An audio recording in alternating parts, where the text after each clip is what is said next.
सिंह आप सभी दर्शकों का अन्नदाता कार्यक्रम में स्वागत करती हूं। भारत प्राचीन काल से कृषि प्रधान देश है। यहाँ का किसान विश्व में सबसे अधिक परिश्रमी माना जाता है, जो अन्न पैदा कर सभी वर्गों की सेवा कर रहा है। मगर सबको भोजन खिलाने वाला किसान आज खेती बाड़ी के नवीन जानकारी के अभाव के कारण स्वयं भूखा रहता है। ऐसे ही किसानों की प्रगति के लिए हम खेती बाड़ी से जुड़ी हुई बहुत सी नई और लाभकारी जानकारियां लेकर हर रोज सुबह आपसे मिलने के लिए आते हैं। तो चलिए कार्यक्रम शुरू करने से पहले देखते हैं क्या है आज के अन्नदाता में। हमारे प्रदेश में बहुत से किसान भाई खेती के साथ साथ बकरी पालन करते हैं, लेकिन इनमें से अच्छा लाभ वही बकरी पालक ले पाते हैं जो इन बकरियों की आहार व्यवस्था मौसम के अनुसार करते हैं। तो किसान भाइयों, यदि आप भी बकरी पालन करते हैं तो इनका संतुलित आहार प्रबंधन किस तरह से करें, इस बारे में उचित सुझाव दे रहे हैं नानाजी देशमुख पशु विज्ञान विश्वविद्यालय जबलपुर के वैज्ञानिक डॉक्टर अनिल कुमार गौर।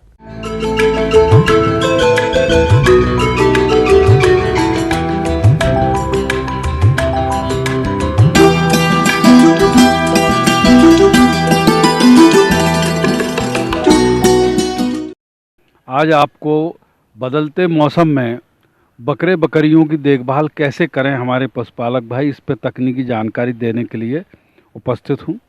अमूमन जो बकरे बकरियाँ होते हैं वो एक दिन में 6 से 8 किलोमीटर की दूरी तय करते हैं और गाय भैंस के तुलना में बकरी एक स्थान पर खड़े रह कर के कभी चराई नहीं करती है।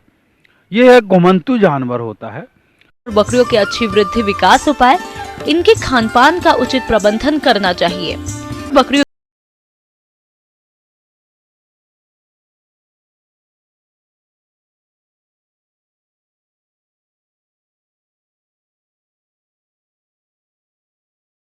इसको क्या है, जैसे जंगली क्षेत्र होते हैं, पहाड़ी क्षेत्र होते हैं, उन अंचलों में बकरी पालन लाभकारी व्यवसाय होता है। क्यों?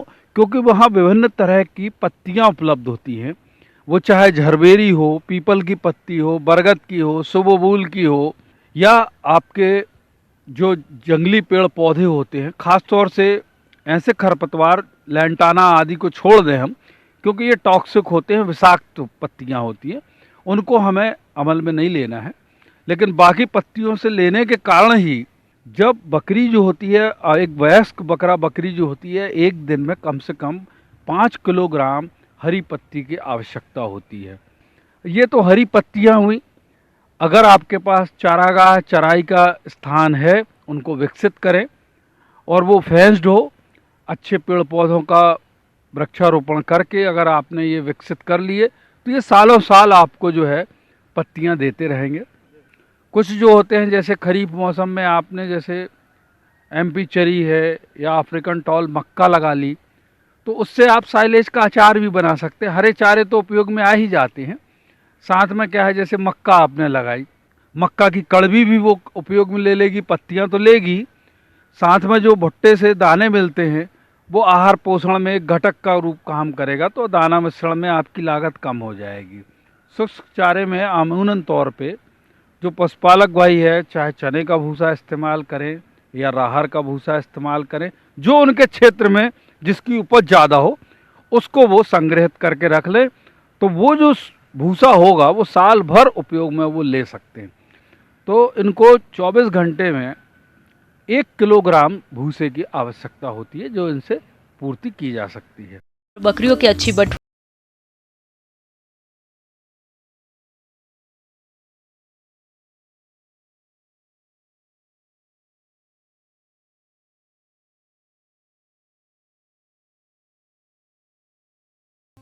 अब इसके बाद आता है दाना मिश्रण।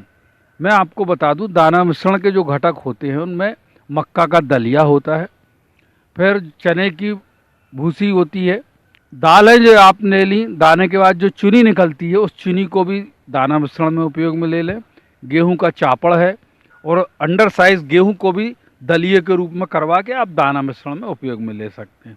सिर्फ आपको 2 भाग जो है वो खनिज लवण उपयोग में करना है और 1 भाग जो है नमक जो होता है, खड़ा नमक ले लीजिए, उसको दरवा लिया और दाने में मिला दीजिए। तो इस तरह से आपका सस्ता कम कीमत पे दाना मिश्रण तैयार हो जाएगा। तो ये हुआ संतुलित आहार पोषण। ये जो बकरे बकरियां आप रख रहे हैं उनको संतुलित आहार के माध्यम से उनकी शारीरिक वृद्धि अच्छी हो, शारीरिक वृद्धि के माध्यम से मांस उत्पादन में बढ़ोतरी हो, यही आपके आमदनी का जरिया भी होता है और इससे आप अपनी सामाजिक आर्थिक स्थिति को सुदृढ़ कर सकते हैं।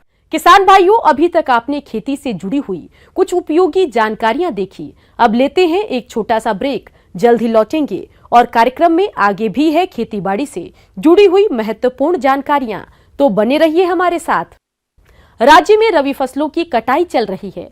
कटाई के बाद किसान भाई उपज या तो बेच देते हैं या फिर उसे भंडारित करते हैं, लेकिन भंडारण के दौरान कुछ गलती के चलते काफी नुकसान होता है। इसलिए उपज का सुरक्षित भंडारण कैसे करें, इस बारे में बता रहे हैं कीट वैज्ञानिक डॉक्टर दीपक कुमार जायसवाल।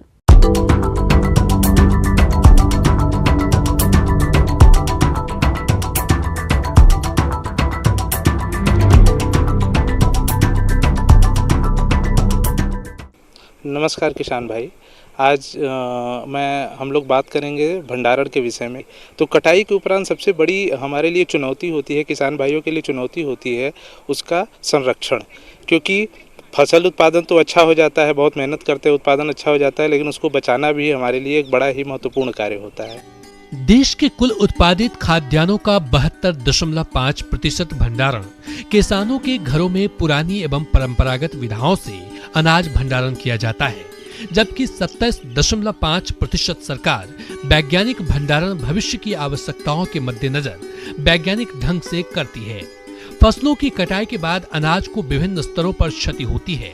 भौतिक रूप से अधिक ताप या नमी से अनाज को नुकसान होता है, जिससे अनाज की पौष्टिकता में कमी आती है।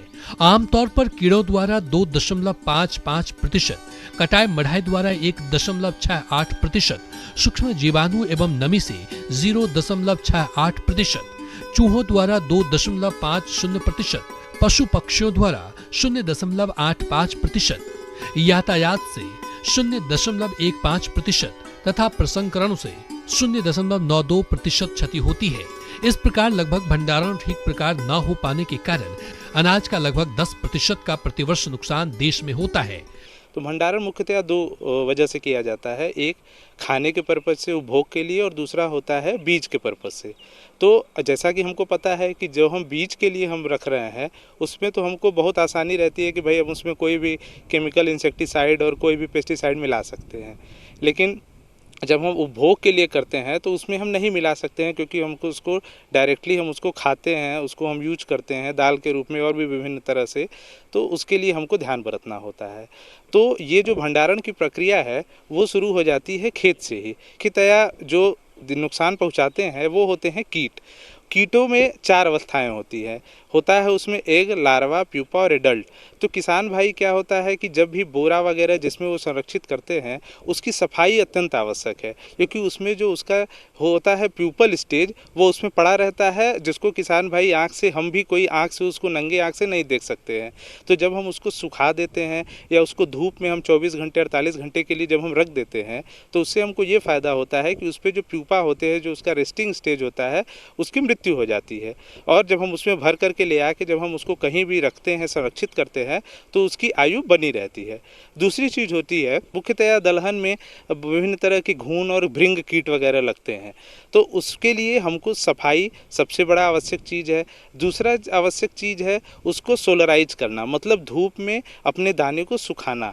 अगर उसमें किसी भी तरह का नमी है दाने में, हमारे चाहे दलहन हो, चाहे धान हो, चाहे गेहूँ हो, कोई भी फसल हो, जब हम संरक्षण के लिए जाते हैं, जब उसमें नमी रहती है तो उसमें विभिन्न तरह की कीट के साथ साथ उसमें बहुत तरह के जो फंगस है, बहुत तरह के जो उसमें वो भी अटैक होते हैं, जिसकी वजह से उसकी क्वालिटी और ख़राब हो जाती है, जिससे कि वो मार्केट में उसका डिमांड कम हो जाता है और उसका हमको जो मिलना है पैसा प्रति किलो वो बहुत कम हो जाता है। इसलिए इन चीज़ों का ख्याल रखने से हमको 2-3 फायदे होते हैं। अनाज भंडारण के पूर्व ध्यान दें, भंडारण गृह या गोदाम को साफ सुथरा कर दीवारों को चूने से पुताई करें। भंडारण घर का फर्श धुलकर अच्छे प्रकार से सुखा लेना चाहिए। दीवार, फर्श, छत को कोई छेद या दरार नहीं होना चाहिए। यदि है तो मरम्मत करें। भंडारण घर की सफाई के साथ कीटों के संक्रमण से मुक्ति कर लें। इसके लिए मेलाथियान 50 EC 1 मिलीलीटर प्रति 1 लीटर पानी में घोलकर घोल की 3 लीटर मात्रा से 100 वर्ग मीटर क्षेत्र की पुताई या छिड़काव करें। पुराने खाली बोरे, दीवारें, फर्श, पट्टियों, लकड़ी के तख्ते आदि कीटनाशक से छिड़काव द्वारा कीट संक्रमण से मुक्त करें। भंडारित अनाज को भली प्रकार साफ कर लें। अनाज, भूसा, धूल, खरपतवार से मुक्त तथा कटा पिटा अनाज भी अलग कर लें। अनाज को कड़े धूप में सुखा लें और ठंडा करके भंडारित करें। भंडारित अनाज में 10 से 12%, दलहन में 8 से 10% और तिलहन में 8 से 10 से नमी होनी चाहिए। एक चीज़ और आवश्यक है कि जब भी हम रखते हैं बोरे के रूप में बोरे में इन दलहनी या किसी भी फसल को, तो उसमें हमेशा जगह बना करके रखें जिससे कि वायु का आदान प्रदान बोरों के बीच में होता रहे। और दूसरी चीज़ कि जब भी हम बोरों में उसको रखते हैं तो गांव में हम लोग बहुत पहले से देखते आ रहे हैं कि जैसे करंज की पत्ती हम रख दिए, नीम की पत्ती रख दिए, हल्दी का गांठ वगैरह भी हम रख देते हैं तो उससे भी कीट भागते हैं। लहसुन और प्याज को भी हम गांठ के रूप में उसके अंदर डाल देते हैं तो उससे कीट क्या है कि उसके बोरों के अंदर नहीं आते हैं और जो उनके जो प्यूपल स्टेज है या लार्वल स्टेज है उनकी मृत्यु हो जाती है। तो ये भी एक उपाय होता है। दूसरी बात आती है जब भी हम करते हैं बीज के पर्पज़ से, बीज के उद्देश्य से जब हम किसी दलहनी फसल का संरक्षण करते हैं तो उसमें हम किसी भी तरह का इंसेक्टिसाइड या हम धूम्र के सहयोग से हम उसको बचा सकते हैं। इसके लिए बहुत सारी चीज़ें उपलब्ध हैं। किसान भाइयों को बाज़ार में जाते हैं और बहुत सारे कीटनाशक उपलब्ध है, जैसे डेल्टामेथ्रिन हुआ और बहुत तरह के HCN हो गया, तो उनके गोली के रूप में आते हैं जिसको हम कॉटन के कपड़े में बांध करके उसमें हम डाल देते हैं जिससे हम लंबे समय तक उसका हम संरक्षण कर सकते हैं। बेहतर है कि अगर हम जो भी बोरे रखने वाले हैं उसके नीचे प्लास्टिक का एक लेयर, एक सीट बिछा दें, या अगर हमारे पास उपलब्ध है तो सबसे बेहतर है कि लकड़ी का हम कोई उस तरह का उसको ऊँचा स्थान, ज़मीन से उसको हम थोड़ा ऊँचा रखें जिसकी वजह से उसमें नमी न आने पाए। वहाँ पर उसके बाद हम बोरों का भंडारण करें जिससे कि सुचारू रूप से हम भंडारण कर सके। आगे और भी है खेती बाड़ी से जुड़ी हुई बहुत सी रोचक जानकारियां, पर यहाँ पर रुकेंगे एक और ब्रेक के लिए। जल्द हाजिर होते हैं। अन्नदाता हेल्पलाइन निशुल्क फोन संपर्क सेवा के माध्यम से आपके द्वारा पूछे गए प्रश्नों में से 1 या 2 महत्वपूर्ण प्रश्न को हम अपने कार्यक्रम में शामिल करते हैं। इसी के तहत आज का चयनित प्रश्न और उसका जवाब इस प्रकार है।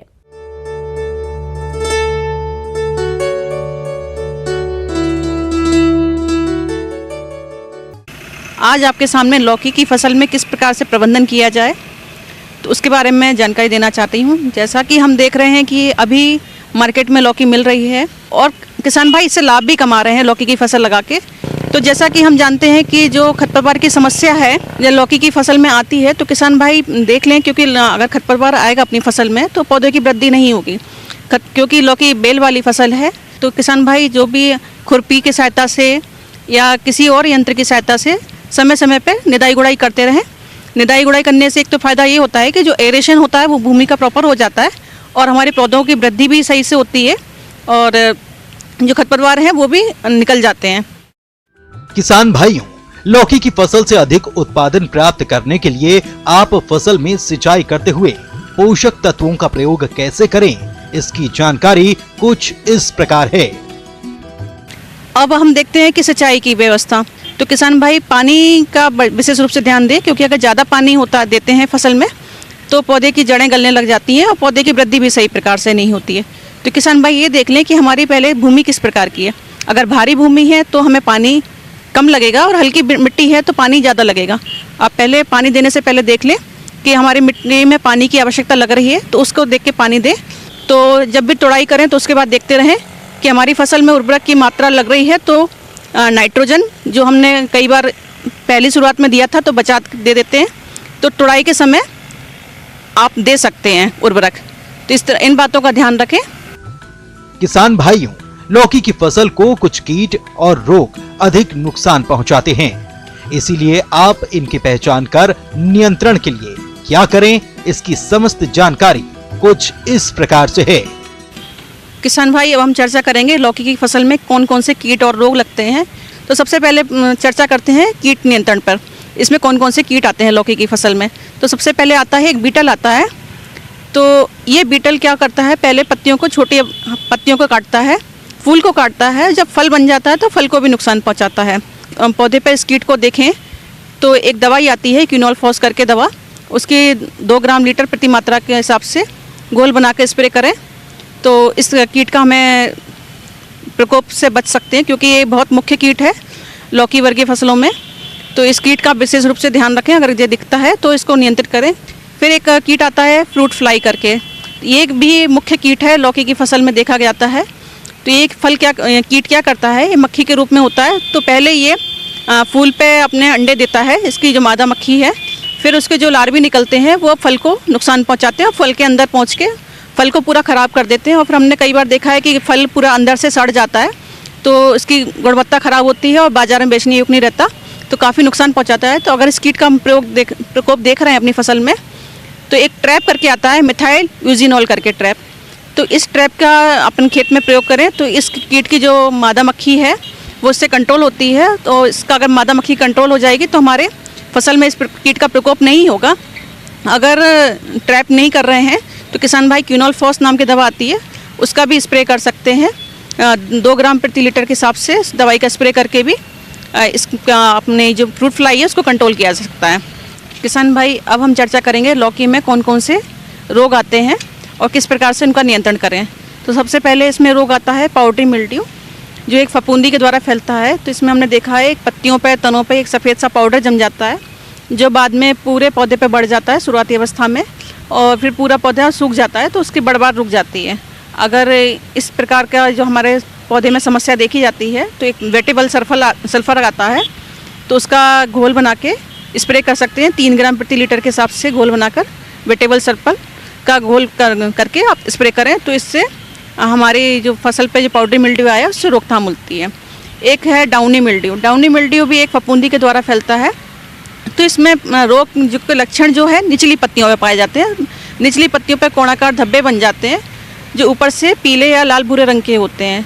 तो इस प्रकार के जब हमें अपनी फसल में धब्बे दिखाई दें, और फिर क्योंकि ये फिर बाद में धब्बे बढ़ के पूरे पत्तियों को कवर कर लेते हैं, तने को कवर कर लेते हैं, और हमारा फूल भी नहीं सही बनता या फिर हमारा फल की वृद्धि नहीं हो पाती। तो इस प्रकार का जब हम अपने फसल में इस प्रकार के रोग का प्रकोप देखें तो इसके लिए मैंकोजेब करके दवा आती है, इसके 2 ग्राम प्रति लीटर के हिसाब से घोल बनाकर स्प्रे करें, तो इससे इस रोग का नियंत्रण किया जा सकता है। जो फलों की तोड़ाई है समय पे करें और देख रेख किसान भाई समय समय पे करते रहें तो अधिक उपज प्राप्त कर सकते हैं।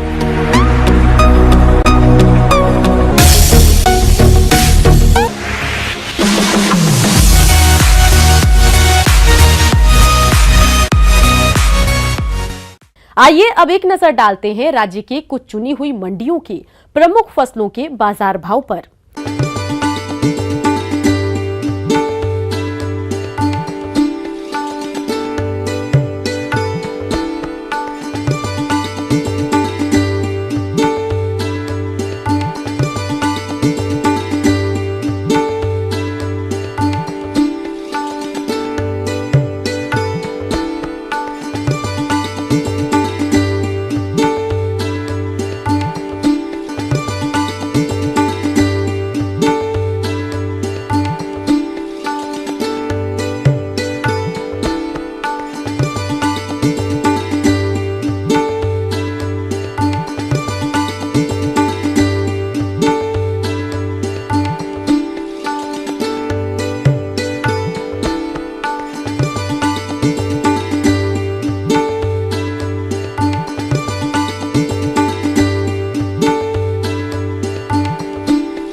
अब आइए देखते हैं कल दिखाए जाने वाले कार्यक्रम की मुख्य झलकियां।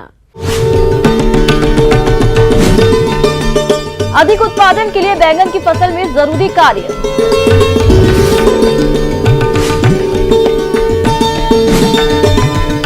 बकरियों के मेमनों की देखरेख और प्रबंधन।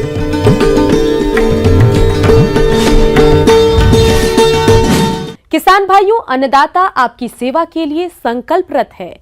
कृषि संबंधित समस्या और सुझावों के लिए आप हमें इस पते पर संपर्क कर सकते हैं। प्रोड्यूसर अन्नदाता, news 18 Madhya Pradesh, Chhattisgarh, Ramoji film city, Hyderabad 501512। साथ ही आप हमें ईमेल भी कर